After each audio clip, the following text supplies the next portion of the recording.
정말 나는 예수 그리스도를 믿는가? 이런 질문들이 우리 가운데 적지 않은가 하는 생각을 가지면서 5월 몇 주간을 일부 예배에 제가 이제 쓰게 되는데요. 여러분들과 만나면서 그런 내용들, 어찌 보면 소소하다고 할 수 있는데 아주 중요한 질문에 성경은 뭐라고 말씀하고 있는가 하는 내용들을 여러분과 나눠보려고 그럽니다.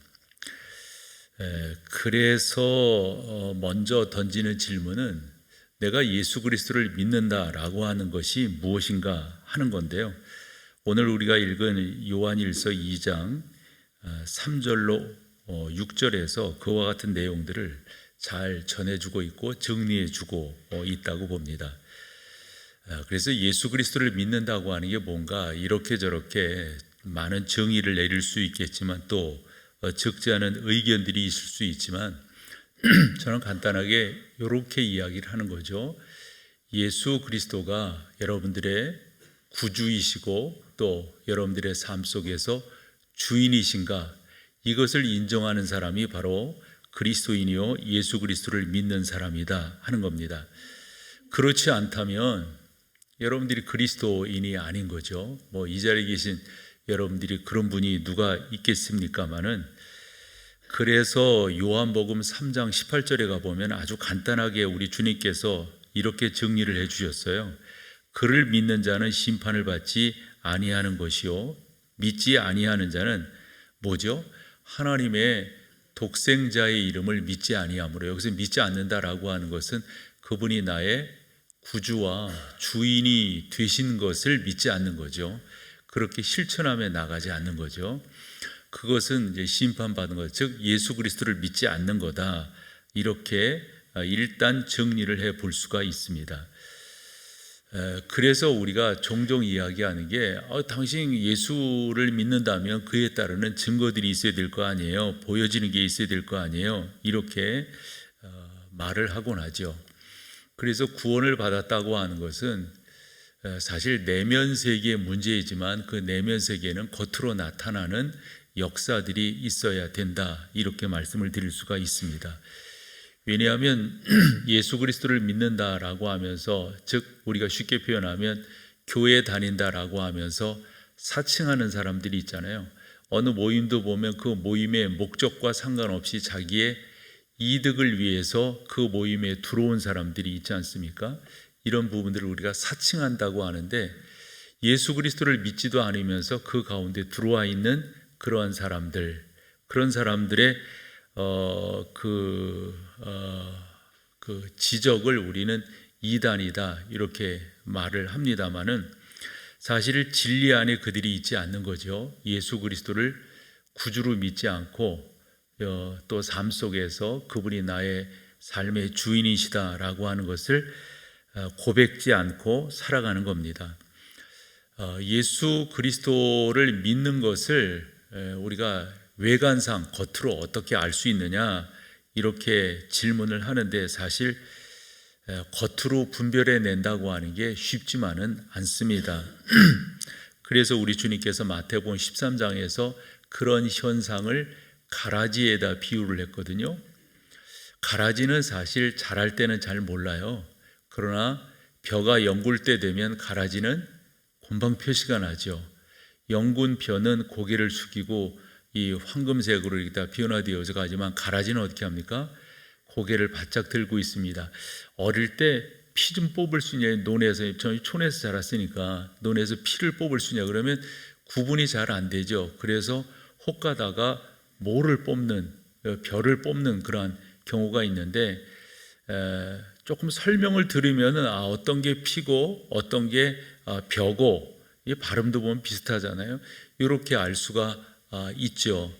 어쨌건 우리 주님께서는 이러한 경우를 가라지에다 비유를 했는데, 성경을 좀 읽어본다면 요한1서 2장 19절 말씀을 보면 이렇습니다. 그들이 우리에게서 나갔으나 우리에게 속하지 아니하였나니. 그러니까 관계를 갖고 있는 것 같고 여기에 다니는 것 같고 그런데 속하지 아니했다, 이런 말씀이죠. 만일 우리에게 속하였더라면 우리와 함께 거하였으리오니와 그들이 나간 것은 다 우리에게 속하지 아니함을 나타내. 있을 수가 없는 거죠. 그와 예수님 그리스도와 같이 있을 수가 없는 겁니다. 어쨌건 분별하기 어렵지 않느냐 이렇게 말을 하지만 분별할 수가 있는 것은 믿는 자는 구원의 확신을 갖고 있기 때문에 그렇습니다. 해서 베드로는 베드로후서 1장 9절 10절에서 이렇게 말을 했어요. 같이 한번 읽어보실까요? 시작. 이런 것이 없는 자는 맹인이라 멀리 보지 못하고 그의 옛 죄가 깨끗하게 된 것을 잊었느니라. 10절. 그러므로 형제들아 더욱 심써 너희 부르심과 택하심을, 이런 부분들이 여러분 가운데 분명해야만, 믿어야만, 아멘으로 고백해야만 여러분들이 구원받은 거죠. 너희가 이것을 행한즉 계속요 언제든지 실족하지 아니하리라. 이렇게 여러분들이 붙어 있는 게 무엇보다도 중요합니다. 그래서 베드로가 강조한 그 내용을 보면 구원의 확신을 가진 사람은 그 가운데 계속적으로, 쉽게 표현한다면 교회에, 이 교회라고 하는 이 공동체 안에 계속적으로 거하면서 하나님을 예배하고 성도들과 교제하고 선한 사역에 당신들을 드리며 산다라고 하는 것입니다. 그런데 중요한 것은 그렇게 본인이 있음에도 불구하고 구원에 확신이 없는 그런 분들이 적지 않게 계시죠. 해서 말씀드려보는 것은 이 구원받았다고 하는 것은 이 객관적인 증거가 있고 주관적인 증거가 있다. 객관적인 확신과 주관적인 확신으로 여러분들이 구원받으셨다라고 하는 것을 분명히 알 수가 있는 거죠. 객관적인 것은 여러분들의 삶을 보고 사람들이 당신은 예수님을 믿으시는군요, 교회 다니시는군요, 이렇게 인정하시게 되는 거죠. 그래서 여러분들의 말과 행실이 예수 그리스도를 믿는 사람이라고 하는 것을 드러내는 거예요. 한데 여러분, 그와 같은 삶의 모습은 사실 믿지 않는 사람들 가운데도 도덕적인 사람들은 나타낼 수가 있어요. 함에도 불구하고 우리 가운데 좀 더 분명한 것은 내가 그런 일들을 하는데 내 이름으로 하느냐 아니면 예수님의 이름으로 하느냐, 나의 영광을 위해서 하느냐, 즉 일반적으로도 그럴 수 있잖아요. 그러나 예수 믿는 사람들의 말과 행동은 하나님을 예배하고 하나님을 찬양하는 가운데서 이루어진다는 거죠. 참, 겸양지덕으로 그렇게 겸손한 모습을 보일 수도 있겠지만 우리는 그 정도로 하지 않는 거죠. 이건 하나님께서 저에게 주신 겁니다. 하나님께 모든 영광을 올려드립니다. 하나님을 찬양합니다. 하나님을 높여드립니다. 이와 같은 말들로 여러분들이 다른 여러분 가까이 있는 사람들이 행할 때 그 사람들이 이 사람이 예수를 믿는구나, 교회에 다니는구나. 사실 그 사람들이 예수를 믿는다고 하는 본질적인 것은 모른다 할지라도 이런 것이 여러분 가운데 나타나야 되는데 그것만 가지고 안 돼요. 더더욱 중요한 것은 주관적인 확신이에요. 여러분 스스로가 내가 예수 그리스도를 구주로 또 주인으로 고백하고 있다고 하는 이런 부분들을 분명하게 해야 되는 거죠. 그런 것을 본인 자신이 알 수 있다라고 사도 바울이 고린도 교회에 설명을 하고 있음을 봅니다. 고린도 후서 1장 12절을 한번 보겠습니다. 같이 한번 읽어보죠. 시작. 우리가 세상에서 특별히 너희에 대하여 하나님의 거룩함과 진실함으로 행하되 육체의 지혜로 하지 아니하고 하나님의 은혜로 행함은, 그 다음에 중요한 표현이에요. 이 바울이 이 표현을 그의 서신서에서 그중 많이 해요. 그래서 바울의 그 어법을 보면요, 믿음이라고 하는 단어와 이 단어를 어떤 때는 혼용해서 써요. 그게 뭐냐면 양심이라고 하는 거예요. 우리 양심이 증언하는 바니, 그러니까 여러분 스스로가 여러분 스스로를 알 수 있도록 하는 거죠. 그렇죠? 내가 예수 그리스도의 사람이라고 하는 그 믿음이 내 안에 있는가, 그걸 누가 아는 거예요? 내가 아는 거죠. 내가. 그것을 바울은 양심이라고 하는 단어를 써서 우리 가운데 설명을 해주고 있어요. 그래서 이 성경, 바울 성경을 이렇게 바울의 서신서들을 읽어 나가다 보면은 바울이 동의어로 이 믿음이라고 하는 그 단어와 이 양심이라고 하는 단어, 그래서 그 양심에 대해서도 어긋나게 말하는 사람이 있잖아요. 그런 사람들을 우리가 화인 맞은 양심이다 라고 표현하기도 하지요. 어쨌건 여러분들이 예수 그리스도를 믿는다고 하는 것은 객관적인 증거도 있지만은 주관적인 증거로서 여러분들 스스로가 아는 거예요. 스스로가. 고린도 후서 1장 12절을 좀 더 다르게 표현을 한다면 설명적으로 말해요. 나는 내 양심의 증거 때문에 나의 삶에서 무슨 일이 일어나고 있는지를 알 수가 있습니다. 그건 내가 아는 거잖아요. 내가 아는 거. 요한일서 5장 10절을 같이 한번 읽어보실까요? 시작. 하나님의 아들을 믿는 자는 자기 안에 뭔 증거가 있어요, 여러분? 여러분 스스로가 여러분들의 삶 속에서 맞아, 내가 이 하나님의 사람이니까 이렇게 말하고 이렇게 행동하고 그것은 행하지 아니하고 그 일은 행하고, 이런 부분들이 여러분 안에서 맞아, 내가 이 하나님의 사람이야. 제가 새벽 시간에 종종 고백하잖아요. 내가 이 성령의 사람인 것이 확실하구나. 저는 종종 제가 제 안에서 고백되는 게, 제가 하나님의 말씀을 아침 일찍 나와서 여러분들과 새벽에 만나기 전에 그 말씀을 묵상하잖아요. 그 묵상할 때마다 그 말씀이 저에게 주는 감동들이 있어요. 내가 이 성령의 사람인 것. 아니, 성경이 아니고 이 세상에 어떤 것이 날마다 새벽마다 감동을 주겠어요. 그 감동도 새롭고 새로우니 날마다 새롭다는 표현이 있잖아요. 난 그래서 이런 부분들이 이게 성령의 역사다, 이 성령이 함께 하시는 그런 증거다, 이렇게 제 안에서 스스로 고백하는 거거든요. 똑같은 거예요. 하나님의 아들을 믿는 자는 자기 안에 증거가 있고, 하나님을 믿지 아니하는 자는 하나님을 거짓말하는 자로 만드나니, 이는 하나님께서 그 아들에 대하여 증언하신 증거를, 내가 예수 그리스도를 예를 들어서 사실은 표현은 그렇게 하고 교회에서 직분도 갖고 그러지만 사실은 안 믿어져, 믿겨지지 않아. 이건 누구만이 아는 거예요. 본인만이 안단 말이에요. 그래서 바울은 그것을 양심이라고는 표현을 썼어요. 또 로마서 8장 14절 15절을 또 같이 한번 읽어볼까요? 같이 보죠. 시작. 무릇 하나님의 영으로 인도함을 받는 사람은 곧 하나님의 아들이라.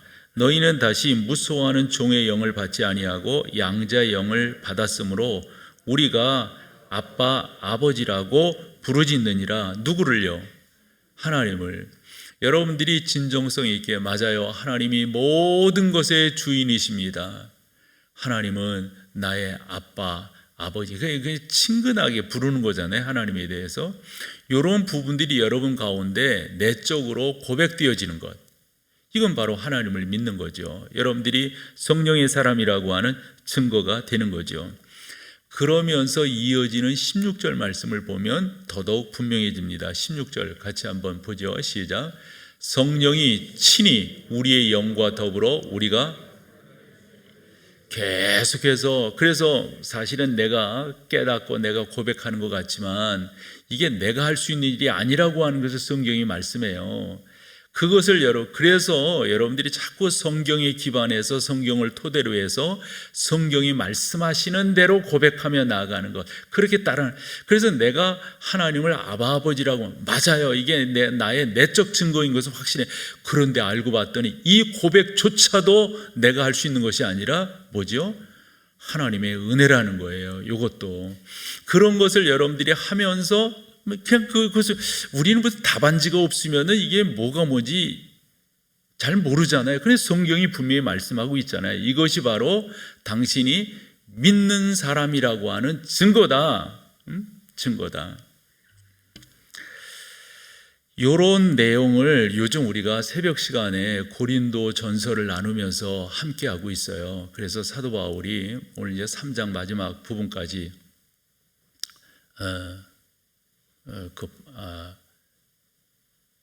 3장 1절에서 6절, 8절 여기까지 이렇게 봤는데요.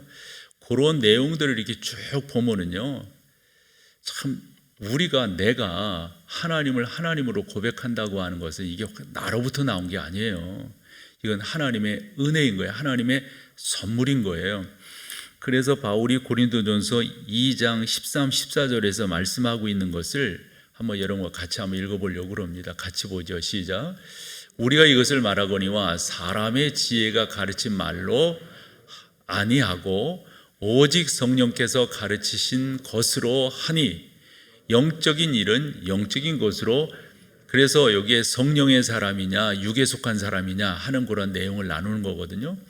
그래서 이런 부분들을 보면은 성령의 사람, 즉 하나님께서 인친 사람들은 그와 같은 표현, 그와 같은 것, 세상이 지혜롭다, 뭐 세상이 필요 없다 이렇게 생각하는 그것인데도 불구하고 그것이 하나님께서 정하신 것이라면 성령의 사람인 나는 그것을 존귀하게 여긴다는 거예요. 그것을 따라간다는 거예요. 그것이 나에게 복음이라고 할 믿는. 그 다음 절 봐봐요. 14절. 육에 속한 사람은 어떻다고요? 육에 속한 사람은 하나님의 성령의 일을 받지. 그래서 요 말은 그 당시에 지혜가 뭐냐라고 하는 바울과 세상의 논증이 있어요. 이 헬라 철학과 바울이 전한 복음에 부딪힘이 있었어요. 세상은 뭐 우리 알죠? 그래서 이 물질 세계에서 영적으로 가는 게 이게 지혜라고 생각해요. 그 지혜가 구원이라고 생각하고 그 지혜는 철학이라고 하는 장르, 그 깨달음을 통해서 그걸로 갈 수 있다라고 믿는 거거든요. 그런데 웬걸 거기에 계신 분이 일로 오셨어요. 이건 세상 사람들이 생각하기에 이것만큼 미련한 짓이 없는 거예요. 그런데 바울은 그게 바로 하나님께서 우리에게 구원을 주신 지혜라는 거예요. 바울이 말하는 지혜와 세상이 말하는 지혜가 빵 부딪힙니다. 빵 부딪혀요. 육에 속한 사람들은 성경이 말씀하고 있는 구원의 지혜, 구원의 진리에 대해서 인정하지 않는 거예요. 부정하는 거예요. 그러면서 세상이 말하고 있는 하나님과 반대되는 거예요. 세상에서 뭐 그럴듯하게 보이는 이쪽을 따른다는 거예요, 이게. 그래서 육에 속한 사람은 하나님의 성령의 일들을 받지 뭐 당연하죠. 아니 하나니 이는 그들이 그에게는 어리석게 보이며 또 그는 그것들을 알 수 없나니 그러한 일은 영적으로 분별되기 때문이다. 여러분, 이 세상 사람들이 예수 그리스도가 지금은 이제 예수님의 이름이라고 하는 게 원체 많이 이렇게 사람들에게 공유되고 있고 뭐 기독교 2000년 역사 속에서 계속 사람들의 입에 오르내리고 또 그렇게 나라도 개인도 그래서 지금 이렇지만요. 그냥 그 당시로 가서 그렇게 십자가에 정치적 누명을 쓰고 돌아가신 그 양반이 나의 구주가 된다. 이것을 믿자고 하면 이 세상에 믿을 사람이 누가 있겠어요? 그런데 우리가 그것을 지혜로 여기는 것은 뭐예요, 여러분? 그것이 지혜인 이유는 뭐예요? 아주 중요한 것은 성경대로라는 표현이에요. 성경. 그래서 예수 그리스도의 모든 것이 성경대로예요. 성경대로. 그러니까 예언된 거예요. 예언된 그대로 우리 주님께서 오셨고 그대로 사셨고 그대로 돌아가셨고 어디에? 십자가에. 그리고 그대로 성경대로 부활하셨고 성경대로 승천하셨고 성경대로 뭐지요? 오실 것이라고 하는, 그냥 어느 날 하늘에서 그냥 갑자기 그냥 뚝 떨어진 어느 인간이 갑자기 1시간 만에 만들어낸 그런 것이 아니라 바로 성경대로 사신 그분이 나의 구주가 된다고 하는 게 내가 믿음으로 받아들이게 된 거예요. 그런데 이것조차도 알고 봤더니 하나님의 은혜라는 거죠. 육에 속한 사람은 이 성경이 말하는 이 진리, 이 구원의 도리에 대해서 뭐라고요? 말도 안 되는 소리 안에 잃어버린다는 거죠. 그러나 여러분들이 영에 속한 하나님의 은혜 가운데 속한 여러분들이시라고 한다면 이것을 그대로 받아들인다 하는 거예요. 그래서 이 진리를 밝혀주는 두 가지 하나의 그 주제가 있다고 한다면 하나는 교리적인 부분들이에요. 그 교리적인 부분에서 중요한 단어가 뭐냐면 시인한다라는 시인. 시인한다라고 하는 말은 헬라어 그 원뜻으로 본다면 똑같이 말한다 하는 거예요. 똑같이. 무엇을요? 성경이 말씀한 대로 예수 그리스도에 대해서 똑같이 고백하는 거예요.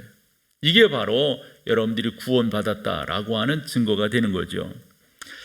그래서 요한일서 지금 1장 3절에서 6절을 2장 3절에서 6절을 보고 있지만은 그 뒤쪽으로 가서 22절에서 23절을 보면 그렇게 되어져 있어요. 같이 한번 읽어봐 보세요. 22절 시작. 거짓말하는 자가 누구냐? 예수께서 그리스도이심을. 여러분, 여기서 거짓말이라고 하는 것은 아니라고, 부인이라고, 그거 가짜라고 이렇게 말하는 사람들을 말하는 거예요. 그런 사람들은 예수 그리스도를 부인하는 자란 말이죠. 아버지와 아들을 부인하는 그가 적 그리스도니. 23절. 아들을 부인하는 자에게는 또한 아버지가 없으되 아들을 시인하는 자에게는 아버지도 어때요? 있느니라 그랬어요. 이 요한이 증거한 그 복음 가운데 요한 4장 2절을 또 볼게요. 4장 2절 같이 읽어보죠. 시작. 이로써 너희가 하나님의 영을 알지니 곧 예수 그리스도께서 육체로 오신 것을 시인하는 게 뭐라고요, 여러분? 똑같이 말하는 거예요. 뭐를 똑같이 말해요? 성경이 말씀한 대로 똑같이 말하는 거예요. 이런 사람은 다 뭐라고요? 구원받은 사람이라고요. 성령에 속한 사람이라고요. 이것을 여러분들이 아시고 또 인정하며 나가는 게 무엇보다도 중요해요. 한 군데 더 읽어볼게요. 요한일서 5장 1절입니다. 같이 읽어보세요. 시작. 예수께서 그리스도이심을 믿는 자마다 하나님께로부터 난 자니 또한 낳으신 이를 사랑하는 자마다 그에게서 난 자를, 예수 그리스도를 사랑한다. 이 사랑한다고 하는 말은 뭐예요? 조금 이따 좀 말씀을 드리겠지만 그의 계명을 지키는 자다, 이렇게 볼 수가 있습니다. 그래서 여러분들이 예수 그리스도를 믿어서 영에 속한 사람, 성령에 속한 사람, 하나님의 자녀가 되었다고 하는 것은 여러분들의 삶에 또한 나타나는 증거들이 있어야 되는 거죠. 그 나타나는 증거들이 아까도 말씀드린 것처럼 여러분들의 삶 속에서 여러분들의 말과 행동을 보면서 사람들이 아하, 저 사람이 예수를 믿는 사람이로구나, 이렇게 인정받아야 된다 하는 거죠. 요한 1서 2장 3절 오늘 첫 번째 말씀인데요. 같이 한번 읽어보세요. 시작. 우리가 그의 계명을 지키면 이로써 우리가 저를 아는 줄로. 그렇죠. 이게 무엇보다도 중요합니다. 그래서 여러분, 그의 계명을 지킨다고 하는 게 뭐예요? 계명을 지킨다고 하는 거. 우리 주님 말씀하셨어요. 새 계명을 너희에게 주노니 뭐라고요? 서로. 그래서 예수 믿는 사람의 아주 특징 중에 하나가 뭐냐면 자기 아닌 다른 사람들을 사랑하는 거예요. 사랑하는 거. 그 사랑한다고 하는 말은 여러 가지로 표현될 수가 있는데 그 중에 가장 중요한 것은 그 자체를 존귀히 여겨주는 거예요.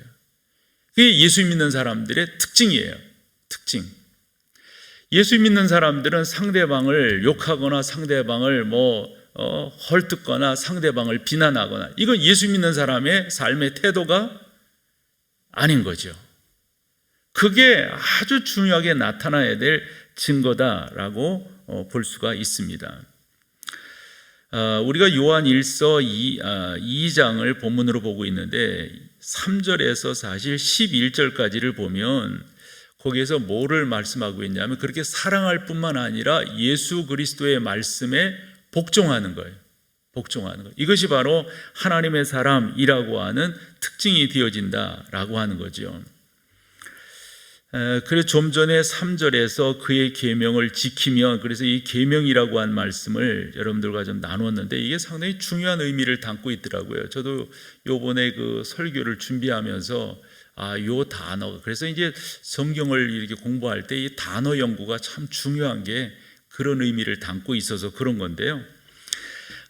우리가 그의 계명을 지키면이라고 한 그 계명을 지킨다고 하는 말이 그 1장 7절로 한번 가보실래요?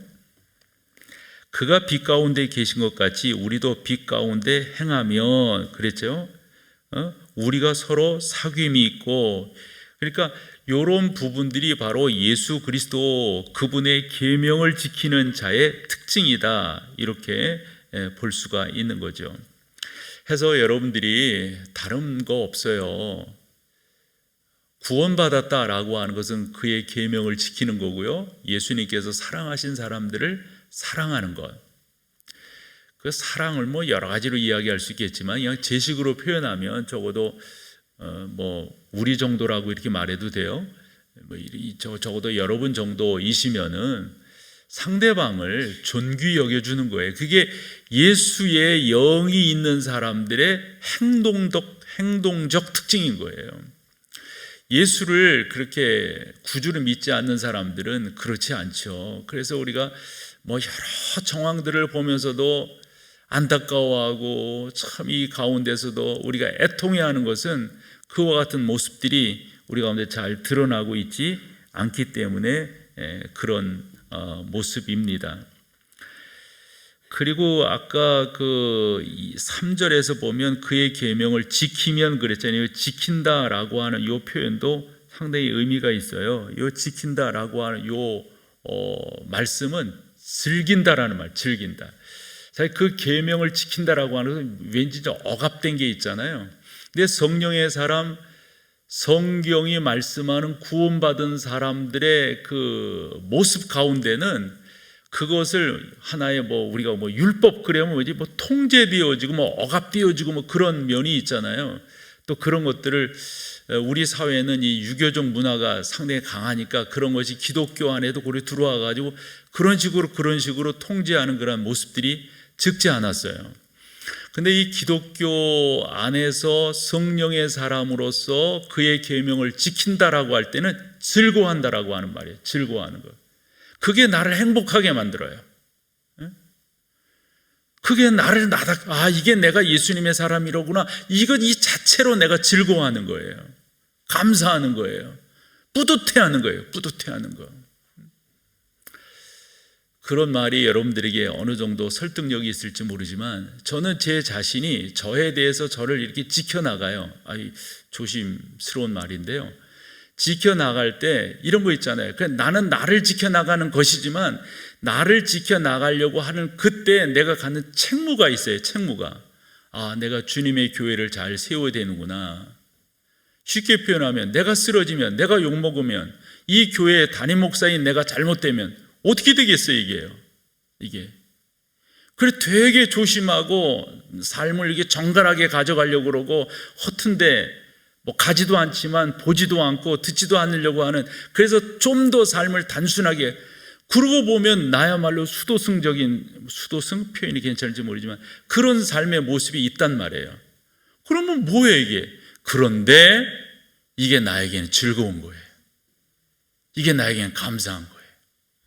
요렇게 살아야지, 요렇게 주님의 교회를 지켜가야지, 요렇게 나라고 하는 이 자체를 이렇게 하나하나 또박또박 이렇게 가야지. 일반적으로 보면 어느 사람은 그런 말을 하곤 하죠. 뭔 재미로 살아요? 당신은 뭔 재미로 사는데? 라고 묻고 싶은 말이 그냥 여기까지 나오지만 그게 뭔 재미? 근데 있잖아요, 요런 게 즐거운 거예요. 요런 게 주님의 교회를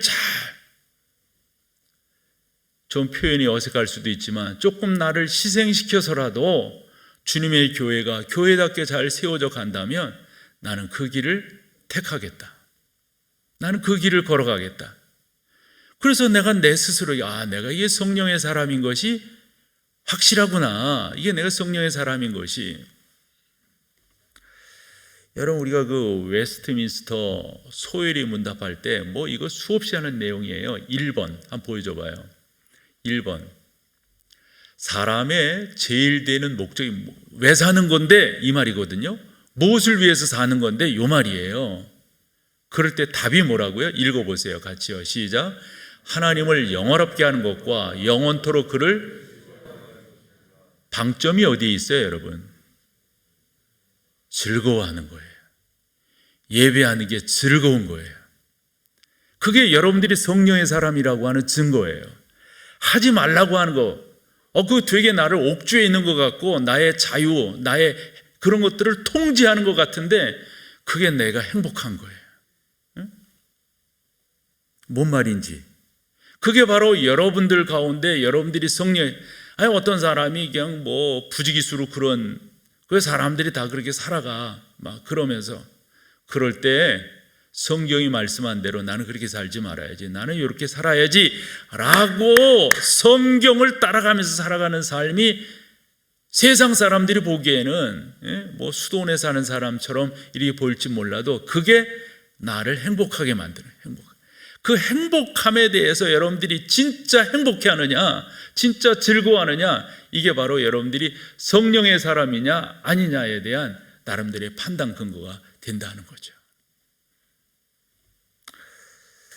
내가 어떤 때는요, 왜 나도 이 교회에서 아멘 이런 걸 하게끔 좀 하지, 이럴 때 여러분들이 그런 걸 해줘야 되는, 여러분 뭐 긍정한다 뭐 이런 나보고 어쩌라고, 그냥 가만히 계시면 뭐 긍정한다 뭐 아멘 아니다 예 뭐 고개를 끄덕여 준다거나 뭐 있어야 될 거 아니에요. 2층.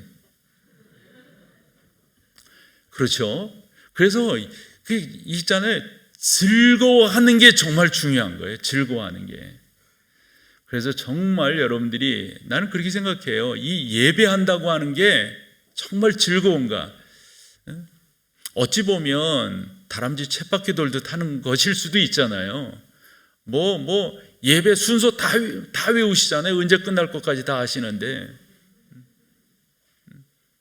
다 알잖아요. 근데 이 자체가 그냥 다람쥐 쳇바퀴 도는 게 아니라 이게 즐거운 거예요. 즐겨지는 것, 그게 바로 여러분들이 성령의 사람이라고 하는 것, 그게 바로 지킨다라고 하는 말입니다. 그래서 그 3절, 2장 3절에 계명이라고 하는 말을 썼는데, 그 계명이라고 하는 말에는 두 단어가 있어요. 하나는 노모스라고 하는 단어가 있고 또 하나는 엔톨레라고 하는 단어가 있어요. 이 노모스라고 하는 이 단어는 구약의 율법을 이야기할 때 쓰는 그 단어고요. 이 엔톨레라고 하는 이 단어는 예수님께서 가르쳐 주신 그 말씀을 뜻할 때 쓰는 단어예요. 근데 여기 3절에서 우리가 그의 계명을 지키면 하여 이 계명이 노모스가 아니라 엔톨레라고 하는 단어가 쓰였다라고 하는 의미를 살펴보면, 여러분들이 예수 그리스도께서 말씀하신, 예수 그리스도께서 가르쳐 주신 그 자체를 지키며 나가는 게 무엇보다도 중요하다 하는 거죠. 그런데 그것을 자발적으로 하는 거예요. 자발적으로. 그것이 바로 여러분들이 성령의 사람이요 구원받은 사람의 특징이다 하는 거죠. 베드로는 그렇게 사는 사람을 그의 표현 방식대로 할 때는 순종의 사람이다, 이런 표현을 썼어요. 우리 주님께서도 이 세상에 계실 때 제자들에게 이렇게 말씀하셨습니다. 너희가 나를 사랑하면 나의 계명을 지켜라. 근데 여러분, 이것이 즐겁잖아요. 이것이 감사하잖아요. 그래서 우리가 그 길을 가는 것 아니겠어요? 요한복음 15장에서 주님이 이렇게 말씀하셨어요. 내가 아버지의 계명을 지켜 그의 사랑 안에 거하는 것 같이 너희도 내 계명을 지키면 내 사랑 안에 거하라. 우리가 그렇게 쭉 나아가는 게 무엇보다도 중요하다 하는 겁니다. 근데 일반적으로 사람들은 믿음 있는 척하는 사람들이 적지 않다라는 게 오늘 4절에 나와 있습니다. 저를 아노라 하고 그의 계명을 지키지 않는 거예요. 그럼 그 뭐예요, 그게? 그래서 야고보는 그런 표현을 썼죠. 뭐 믿는다면서 나는 내가 믿는다고 하는 것을 나의 삶의 행동으로 보여주겠다.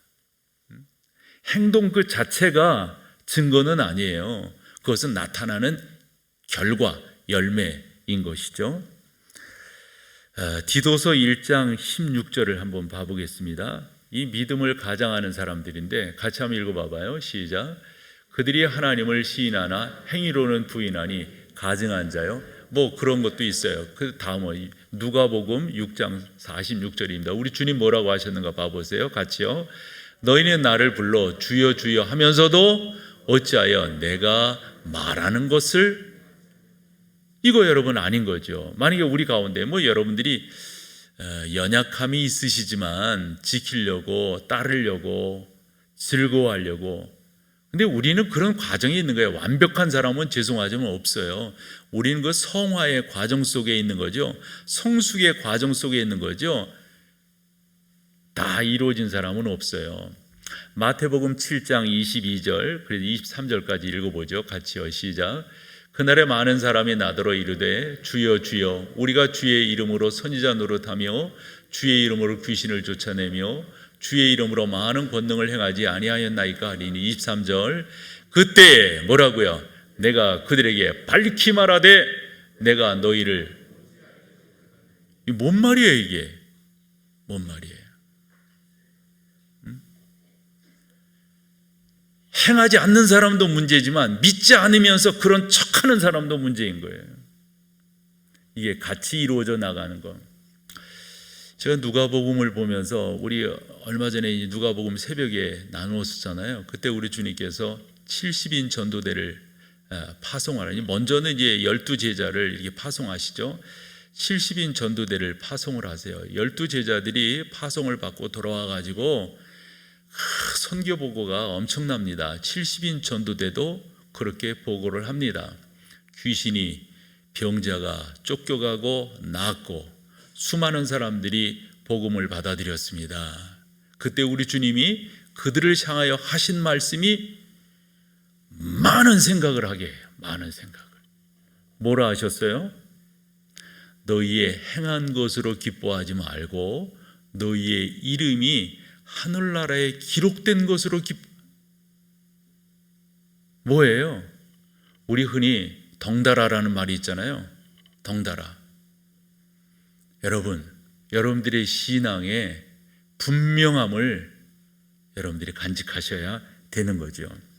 그래서 5절에 보면 누구든지 그의 말씀을 지키는 자는 하나님의 사랑이 참으로 그 속에서 온전하게 되었나니 이로써 우리가 그의 안에 있는 줄을 확신한다라고 설명을 하고 있습니다.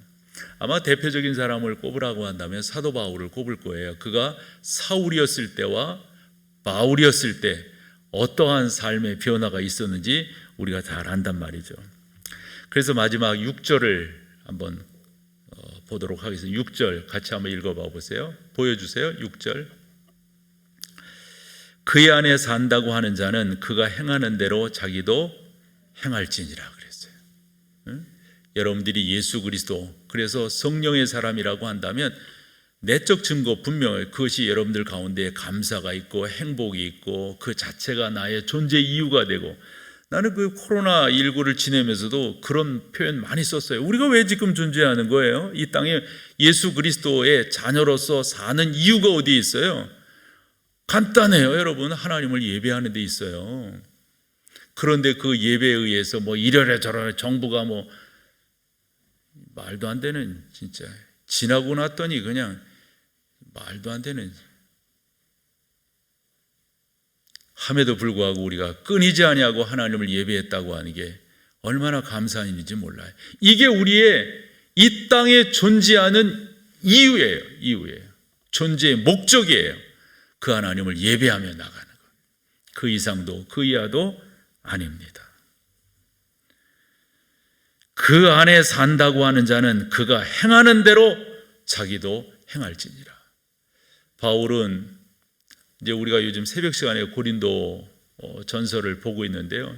11장 1절에서 그렇게 표현을, 이게 상당히 무거운 말이에요. 그게 무거운 말. 같이 한번 읽어봐 보세요. 내가 그리스도를 본받는 자가 된 것 같이 너희, 여기서 여러분 바울을 본받으라는 말이 아니죠. 그것은 진짜 어법을 모르는 거죠. 흔히 국어를 모르는 거죠. 바울 자신이 예수 그리스도를 어떻게 본받고 있는지, 어떻게 사랑하고 있는지 우리도 그렇게 사랑하고 그렇게 본받고 나가자지 바울을 본받으라는 말은 아닌 거잖아요. 뭔 말인지 여러분 아시겠죠? 우리가 그렇게 살아갈 때 하나님의 크신 은혜가 임하게 될 줄로 믿습니다. 무엇보다 여러분 겸손을 취하십시오. 겸손하셔야 됩니다. 어떤 경우에든지 겸허하게, 그리고 판단은 하나님이 하실 거예요. 우리는 그 명령을 지키고 순종하며 따라갈 뿐입니다.